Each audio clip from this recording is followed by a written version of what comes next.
Howdy folks, it is Diecastbuffet here again. Welcome back to NASCAR Thunder 2004, and well, after Bristol, which, let's just be honest, sucked.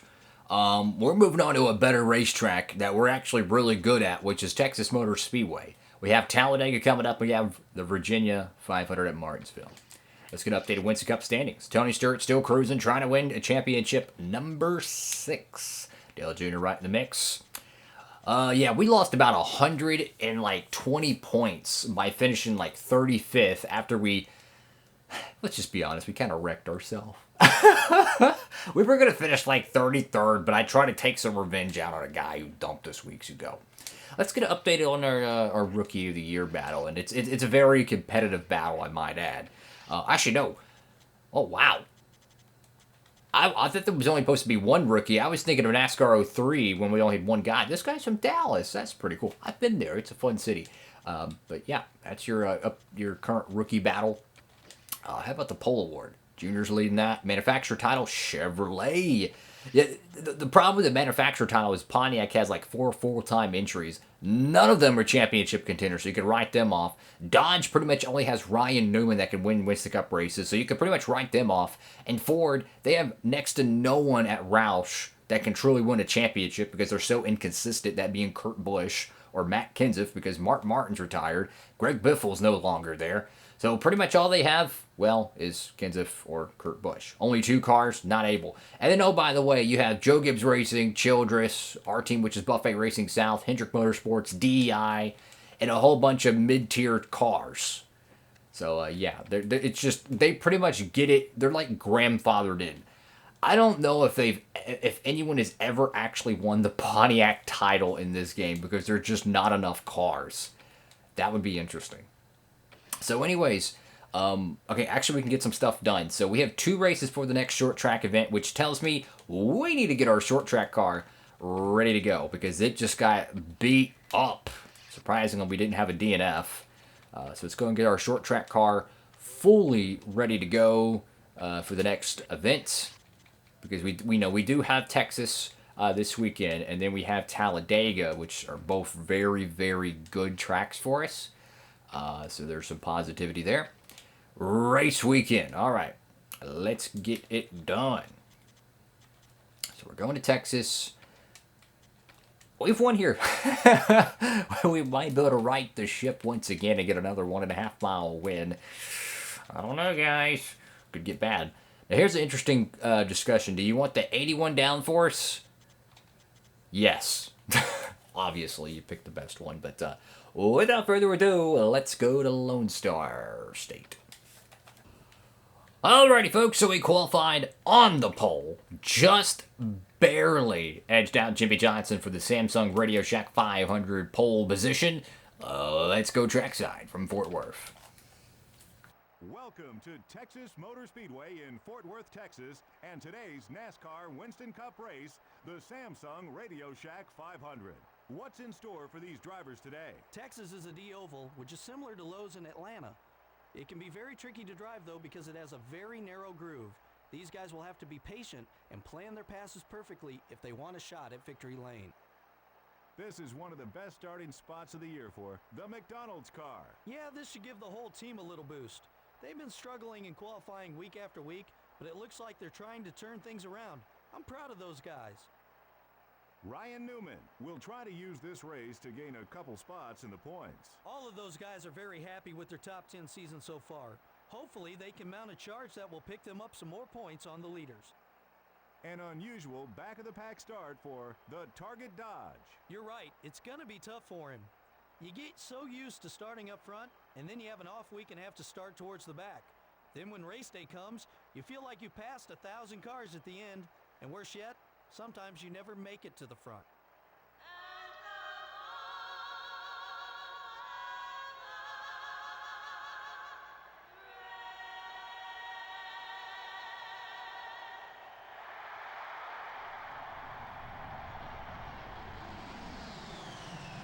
Gentlemen, start your engines. Alrighty, folks, here we go. 500 miles at The Lone Star State. How about that bootleg Tony Stewart car behind us? That's pretty cool seeing one of the fantasy drivers have a Home Depot paint scheme. But it's going to be a good one, fellas. How is this 1.5 mile going to shake out? I love these cookie cutter tracks. It's weird because a lot of people think they're the most boring ones, but to me, I kind of find them the most fun when you're playing on the video games. They're just fun. I mean, it's exciting. The passing, the speeds, they're a whole lot of fun. And 33 laps, it's going to be a long one, guys. Green, green, green. Let's see how this one goes. This track has been very, very good to us. We'll see how this one shakes out. Jimmy Johnson with the lead there. I'm not worried about him leading this first lap. I'm going to be patient here. I don't want to get ourselves caught in a wreck. I'm going to be patient here. Fill our car out. See how it does right there. Look at that. Too wide off turn 4, and it snapped. That would have been bad. Got the 171 on the inside. We are clear. Oh my gosh. Look how little of a grip he had there in the middle of 1 and 2. He slowed everybody down. Here comes Bobby Labonte, the Lone Star native. Going to try to block the inside here. Jimmy Johnson out front. Johnny Benson joining the top 5. Just take care of the car. It's a long, long race. Tire wear is going to come into the factor. Pit stops. We could get a yellow. You never know. Whoa, Nelly. That was a 4-wheel slide. Reminds me of Charlotte when whenever you're like full throttle off the corner trying to get all that front straightaway speed, thing just goes in a massive slide. I truly wish they would bring back this configuration though. The 2016, the 2002, 2001 configuration was just great, bro. I really wish they'd go back and put the banking back in the track. Heck, they could even add banking to it if they wanted to. Whatever floats their boat, just bring back this style of racing. Because let me tell you, Texas, back in the Gen 4 days, people loved it. I mean, they might have complained about it at the time, but let's just be honest. We all kind of have that effect where we're seeing something amazing for so long, we get, I wouldn't say bored of it, but we quit realizing we're watching greatness, and then once it's gone, you're like, oh wow, I miss it now. That's kind of how 1.5 mile racing was in the Gen 4 era. Is like, it was so great every single time, people got tired of seeing it. And then after the Gen 6 came around, they're like, oh crap, we actually missed that stuff. They need to bring it back, bro. Alright, let's start pressing and see if we can push this car to the limit. Like right there in the middle of 1 and 2, we're really able to gain on Johnson. But corner exit, that 48's pretty stout. The draft is helping us though. He doesn't have that ability, but man, this track is so much fun, dude. So much fun. Go, stay committed. Take the draft. Momentum. Momentum. Look at the run. Full throttle. Oh, had a lift there, but we're right behind him. Don't make a mistake. Look into the inside. He's going to throw a block underneath. Not loose off the corner. Door handle to door handle. Have not led a lap yet. Looking for those 5 bonus points. Shallow entry. Gas it up. Gas it up. Will he choke on the outside? A little bit of a lift. Drag race. Ooh, no contact. Lap led. Oh my goodness, that was dicey. That was dicey, fellas. Oh, okay. Now I can kind of take a little bit of a breather there, man. I mean, that was dicey, yo. So now Jimmy Johnson in second, Bobby Labonte in third, and Johnny Benson in fourth. Great racing out here in the Lone Star State. And the one thing that I've noticed is none of our usual suspects are in the top 4. Yes, Harvick, who's been a championship contender in this playthrough, is in 5th, but usually this race is dominated by a Tony Stewart or a Jeff Gordon. Not today, so it's going to be fun. See how this one shakes out. The pit strategy, though, I don't know what side of the coin you want to be on. Like, we need to make that decision now. Do you pit early and take advantage of the tire wear? Or do you open up the opportunity that they can pit early, use their fresh tires to, gain 3 seconds on you, and then you're pretty much having to run qualifying trim for the end of the race. I really want to be earlier in the pit sequence. Something's telling me to pit a little earlier this time because I feel like Gordon and company are going to pit early. They're going to leapfrog the competition, and we're going to be stuck trying to run them down with like 8 laps to go. So, after the first initial wave of cars come on pit road, I would like to follow suit. Now, here's the odd side of that coin, is that if we run long, we could potentially battle for the most laps led, assuming Johnson doesn't lead another lap. So, it's a risk, but I think the advantageous route for us, pit a little earlier. So, after the first couple cars come down, we're going to pit. Usually, if I'm part of the first couple cars, I lose more track position than I gain. So I'm gonna be a little bit patient, but I want to be that second group. I want to be on pit road, getting good years on this Chevy. How y'all doing out there, fellas? Feel free to comment down below. Hope you're having a jolly good time out there. Appreciate all y'all tuning in to some NASCAR racing on Thunder 04. A jabroni like me playing a game that's nearly 20 years old, but I still love this game. Fun fact, I didn't actually own this game until I think it was 2013 or 2014.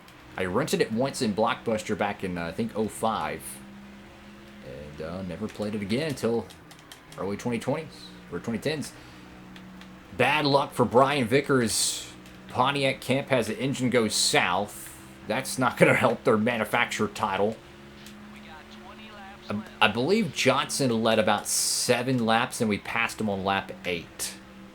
Cars are initially getting on pit road. It's only one car. I don't consider that the first wave.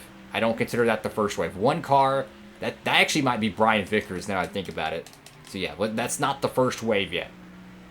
But back to my theory is that if Johnson hypothetically led 7 laps, we're on lap 14, we should be around that lap 7 mark for us, meaning we're right there in contention for those extra 5 bonus points.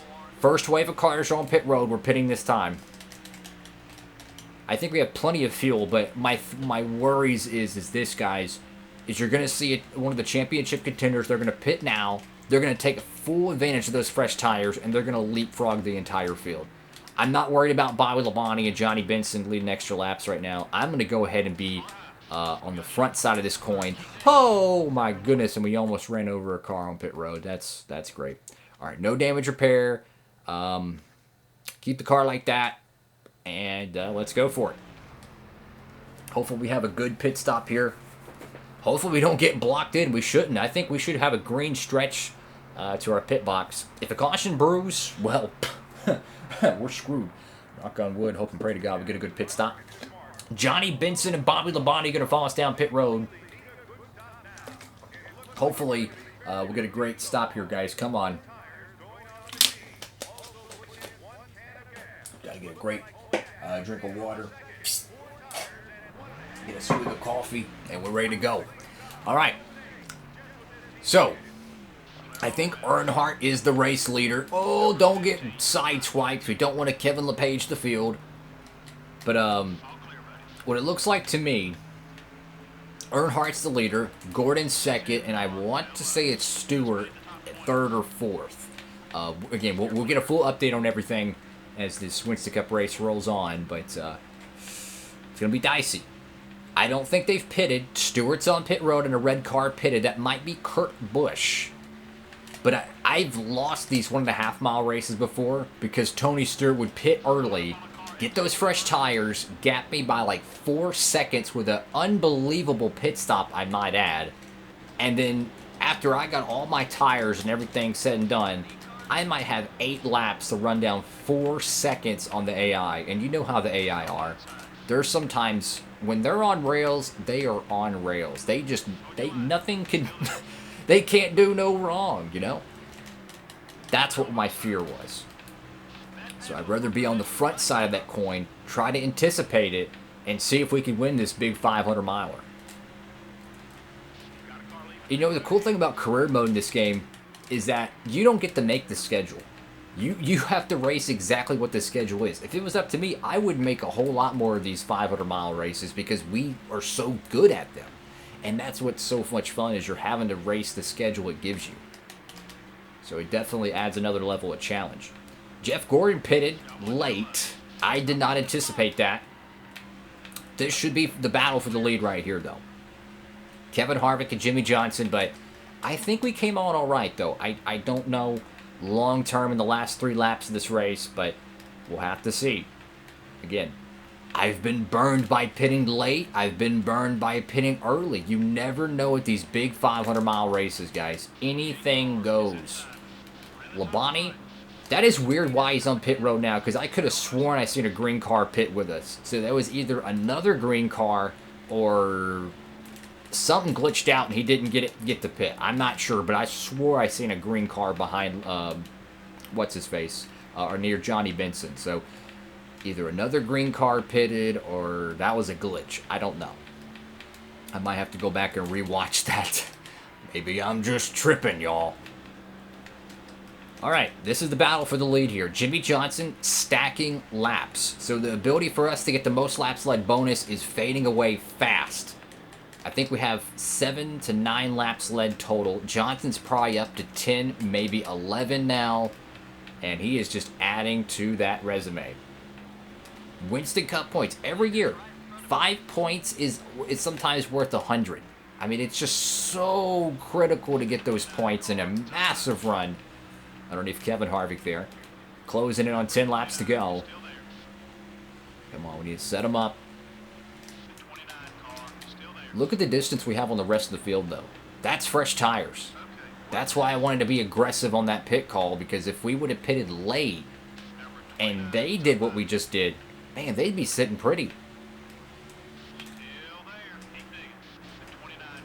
All right. Now we got Johnson right where we want him. We might be able to get him on the back straightaway. Car gets a little loose. Don't get slowed down. No side draft. Inside looking. Shallow entry. Back up the corner. Full throttle. Get ready to hold on to it. It's going to get loose. No, actually, it stayed really good. And we're back on the prowl. I'm going to check the lap lead marker here. So Johnson, okay, he has 9 laps. We have 9 laps. So officially we are tied, which is fine with me because I don't think Johnson will be consistent enough in this season to be able to win the championship. So not worried about that. Again, this is based off their 2003 statistics.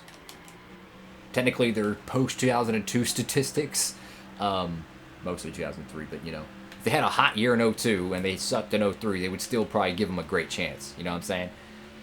But Johnson, even though he had a great 2002 season, this was still 3 seasons before he won the 500 and won his first Cup Series championship. So he's not exactly the surefire Hall of Famer that we would go on to know. You know, it's like Greg Biffle in NASCAR 06. Good luck winning at Homestead, because he's going to win it almost every single year. Because he's just so good in that game. But rightfully so. Roush was rolling in 05. Oh, man, we botched that corner. My gosh. We would have so much, like, dirt and marbles and garbage on our tires right now, dude. Lap 26 out of 33. We have the most laps led bonus. I don't think Bobby Labonte, who's running 4th, is going to give us any chance for a loss. I think the real discussion is 5th place with Jeff Gordon if a caution comes out. If we have a bad restart, because sometimes our gear ratios don't help us on restarts, that could be very tough to hold off a car that gets a great restart with a couple laps to go. You might get blocked.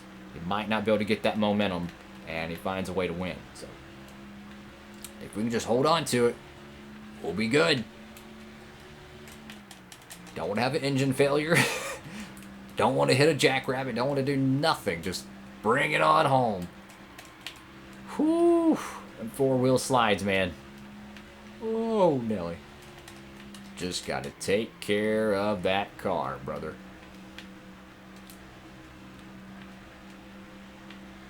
Going off the corner, lap 29. closing laps of this event. And the next race is going to be Talladega. How is that going to work out? Because every time we go to Talladega in this game, guys, it is a insane event. And you want to know why? Because one, we have to pit twice, right? And usually when we pit there, there's always a caution getting on pit road or after the pit sequence. So what happens is while people are pitting, they stay out from that caution. You know, they didn't pit before it. They don't pit during it. So guess what? They run out of gas after the caution. They run out of gas on the racetrack, and then it induces another caution. It mixes up the field. It's calamity. And better than that is it produces upset winners. So, who knows? Ooh, we just hit the lap down car. Oh no. We need to back it down. We got a 1.8 we're cooking with. Why are we trying to lap a guy right now? I mean, if he slows me up even more, we might have to get around him, but man, I ain't trying to destroy this race car. Rocky Perry. Come on, buddy. Trying to get on by. I don't want to give Harvick a man, you don't know how badly I just wanted to turn him through the infield right there. But I knew if we hit him and I got loose and spun out, we would lose the race. There's bigger fish to fry. I tell you what, we're not going to buy that team a set of tires when they need it because they just blocked us with 2 to go. I mean, it literally doesn't help them. I mean, they're not going to get a worse finishing position, even if they go a lap down or not. I know if I was a small team and I had a leader coming up on me, and, you know, you want to have allies in the garage area because, you know, big teams might help out small teams.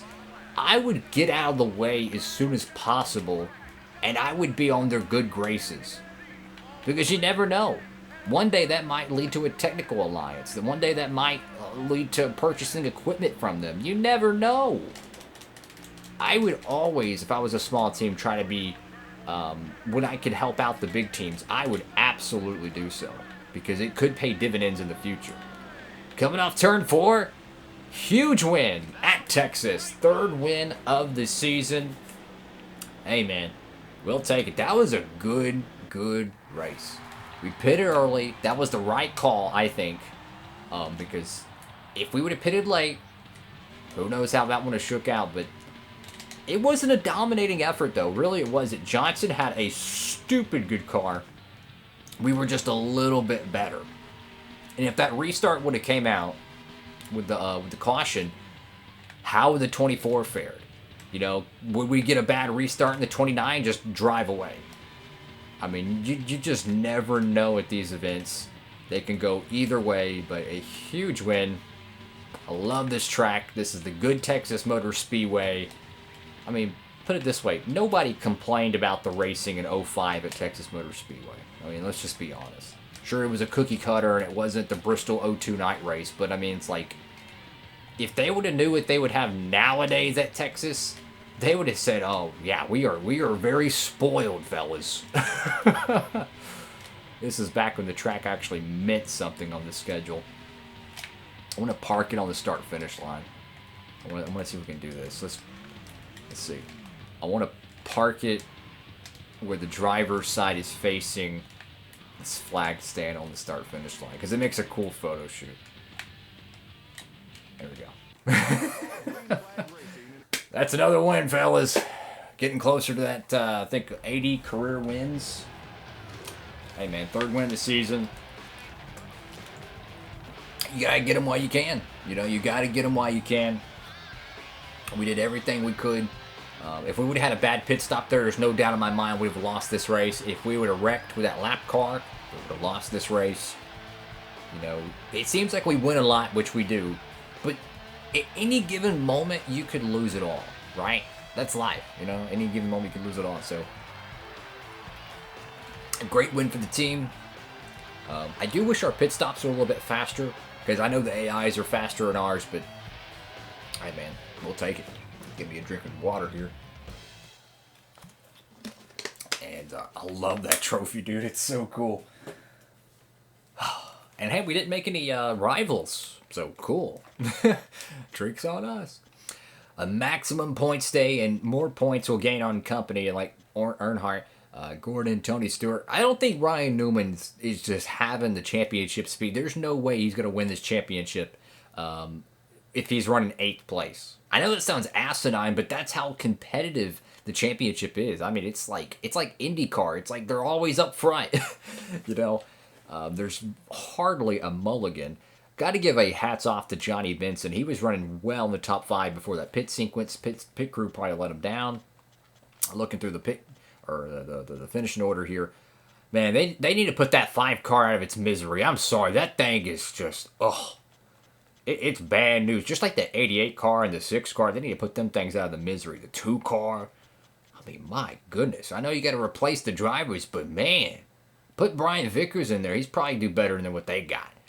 No disrespect to the bottom of the barrel from the Lone Star State. Thank y'all so much for watching the video. Make sure to like, comment, and subscribe. Next race going to be Talladega. You know and I know that's going to be a barn burner. It's chaos every time we go there. It's going to be fun. I can't wait. Thank y'all so much for watching. Make sure to like, comment, and subscribe. And to help out the channel, feel free to check out that promo code you can use at Circle B Diecast when you order your next Diecast haul. Hey man, go order a bunch of cars and you can save on shipping. That's what I do. Thank y'all so much. God bless. Diecastbuffet signing off.